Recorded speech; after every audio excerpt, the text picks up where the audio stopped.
Happy Black History Month. This is Did You Do Your Black History Homework? I'm not sure if you can guess who I'm spotlighting today. She might be your baby tonight. She might want to dance with somebody. She might be every woman. I don't know. We're talking about Whitney Elizabeth Houston. That's the spotlight for it. Did you do your Black History homework? All right. And I did, well, I don't want to say that yet. We're just going to get it out the way. Y'all know she used to be married to my boy, Bobby Brown. So let's just get that out the way now. And let's focus on Whitney Houston. Whitney Elizabeth Houston was born August 9th, 1963. She was an American singer and actress known as The Voice. We know why, right? She is regarded as one of the greatest singers in music history.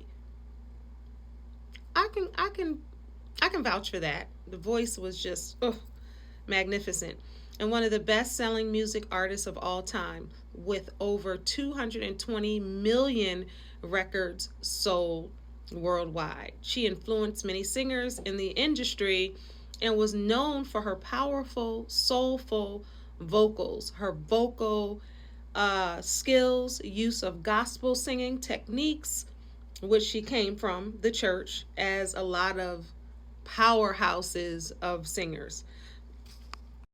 Whitney influenced so many artists in the music industry. If you ask somebody who their favorite singer is or who inspired them in that generation, they're going to tell you Whitney Houston.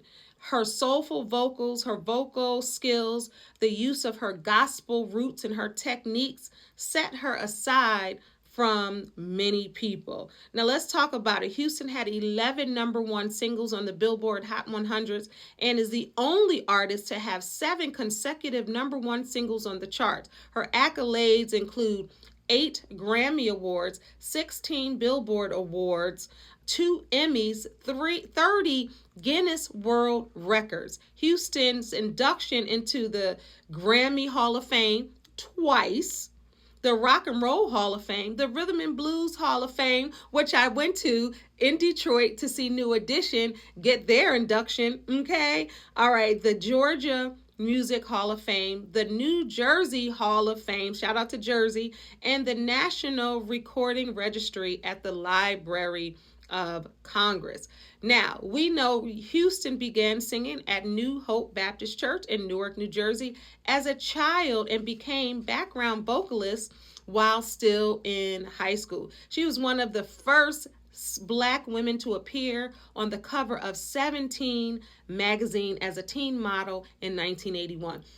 If you know, you know, 17 magazine was it. I was about 10 years old and she was the first Black to grace those covers. All right, with the guidance of Arista Records chairman Clive Davis, Houston signed to the label at 19 years old. Her first 2 studio albums, Whitney in 1985, which I was in the 9th grade, and Whitney was everything. When she came out, that voice, those songs, everybody was here for it. In 1987, Whitney came out with another album. Both peaked at number 1 at the Billboard 200s and are among the best-selling albums of all time. The hit singles, How Will I Know If He Really Loves Me? I say a prayer 'cause I'm too shy, can't speak. Falling in love is so bittersweet. Come on.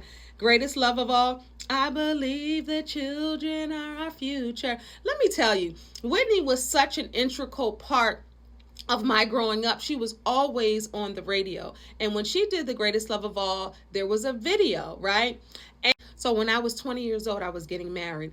And my mom was like, you remember The Greatest Love of All, the video? Whitney had the white earrings. They were like fanned out flowers. She was like, you need to wear those for your wedding. And we searched high and low looking for those earrings that she had on The Greatest Love of All video. Check that out so you know what I'm talking about.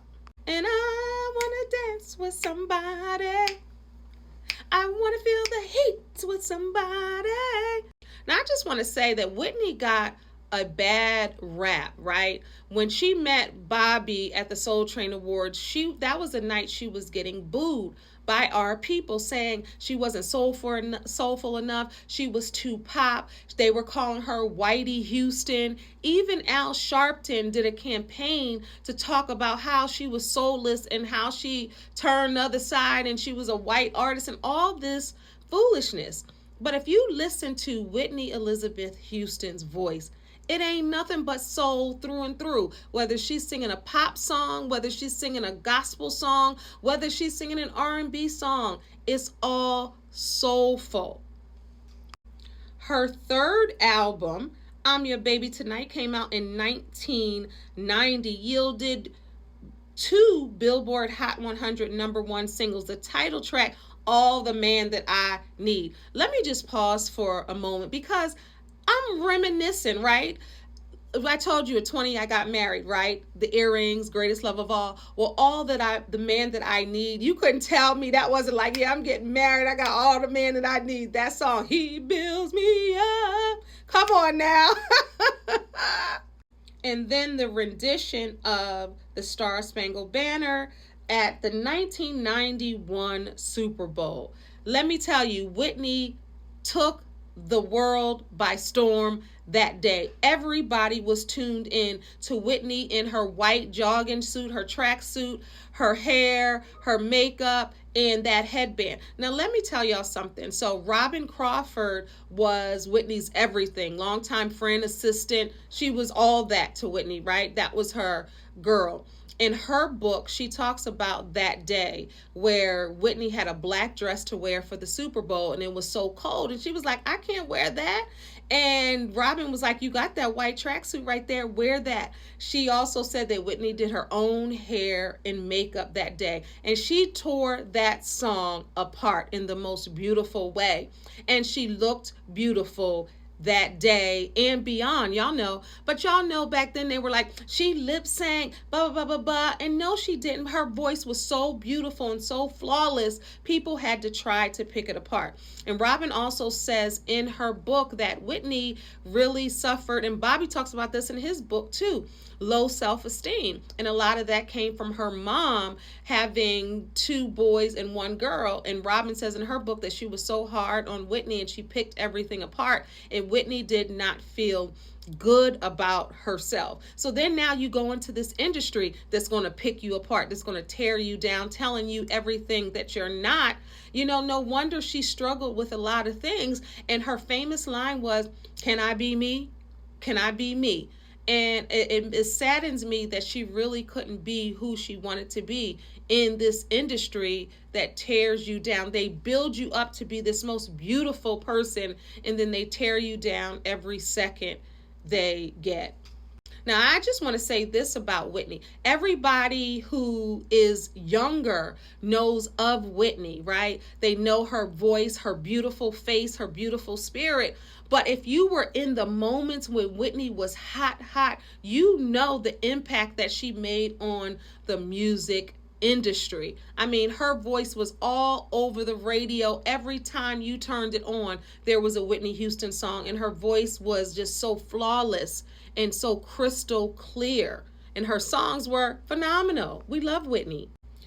All right, The Bodyguard, her acting debut in 1992 took the world by storm. It became the 10th highest grossing film to date. Its soundtrack won a Grammy Award for Album of the Year and remains the best-selling soundtrack album of all time. It generated multiple hit singles like I Have Nothing, that's my song, I'm Every Woman, and I Will Always Love You. This is just scratching the surface of Whitney Houston. That's why this show is called Do Your Black History Homework. I want you to learn more about Whitney Elizabeth Houston. She was more than a singer. She was more than Bobby Brown's wife. Everybody that knows her said that she was an amazing spirit and an amazing soul. So instead of judging her life, let's celebrate Whitney Houston's life and all that she contributed to all of our lives with her beautiful voice and her warm smile. This is Kendall Anise for Do Your Black History Homework. God bless y'all. Peace.